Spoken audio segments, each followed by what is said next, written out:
Morning everyone, 7:43, day 21, leaving Whiskey Hollow Shelter. I was the only human in the shelter last night, although there was one or more mice. I did lock eyes with one of the mice and I telepathically communicated that the rules were: number one, he should make no contact with me or my gear, and number two, he should keep the noise to a minimum.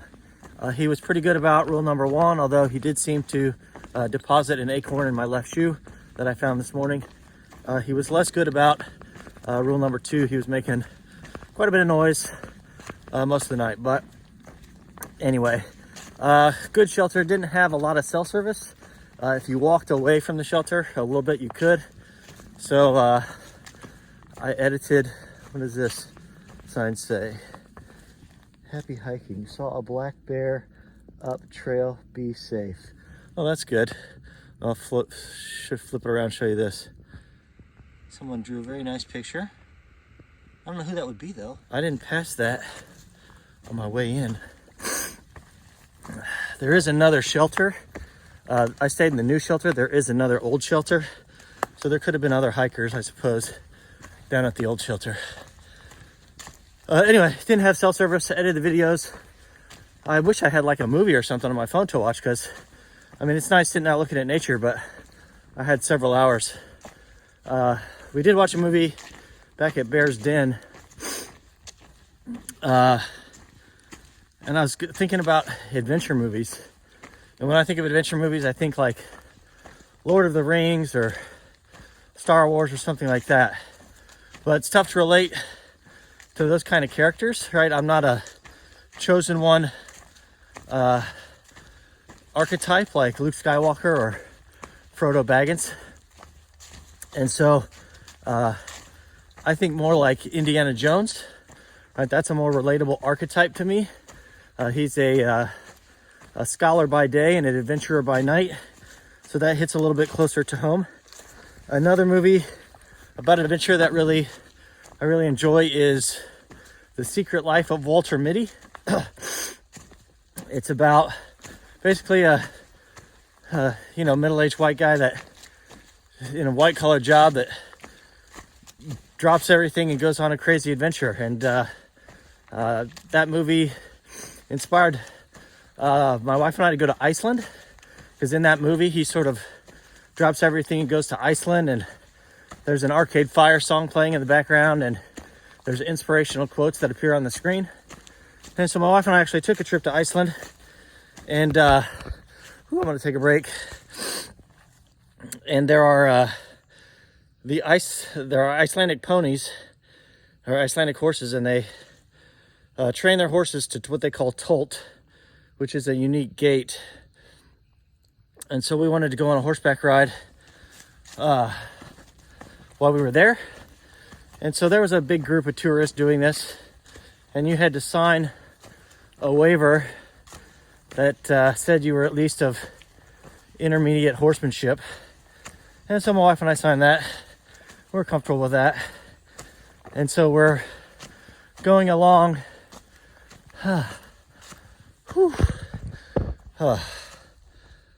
Big climb out of the shelter. And somebody's horses spooked and threw them off. And that caused some of the other horses to spook and take off. And what we saw happen was a lot of these people obviously had lied on their waiver and did not have basic horsemanship skills. And some of them took off. And so the guides went after some. My wife went after some. I went after some, and I watched one lady, I'm guessing from somewhere in Asia, just threw her reins down and covered her eyes, which is the last thing you really want to do while your horse is basically traveling at a high rate of speed. But anyway, I did catch that horse, and my wife helped other people. The lady that had initially been bucked off was hurt, so a lot of people turned back. But my wife and I kept going, And in fact, my horse was much better at tolting than my wife's, and so it's the only day since I've known her that I outperformed her on a horse. But anyway, that's a weird story, I know, but I was just thinking about adventure movies. But put in the comments what movies inspired you to go on adventures. Okay, we're still not even back to the AT yet. We're still on a Blue Blaze Trail to get back to the AT, and we got an 800-foot climb staring us in the face. But at least we're fed and somewhat rested, ready to tackle it. I'll see you up the trail. Okay, everybody, we are gently climbing here, headed for the Jim and Molly Denton shelter. Tonight, the issue of the day is still water. So there's a stream in 3.2, although it doesn't look very promising based on the far out comments. And then there's another one at 5.8. 5.8 says it was flowing a little bit ago, but it's been really, really hot and dry. So I don't know. In between there is a road crossing with a gas station 1 mile west.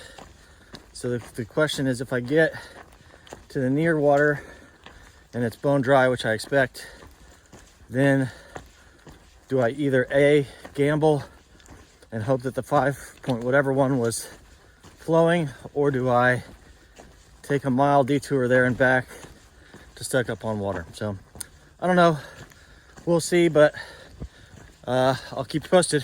See you up the trail. Haven't been able to show you all too many great views, but let you see what I'm seeing and hear what I'm hearing for a bit.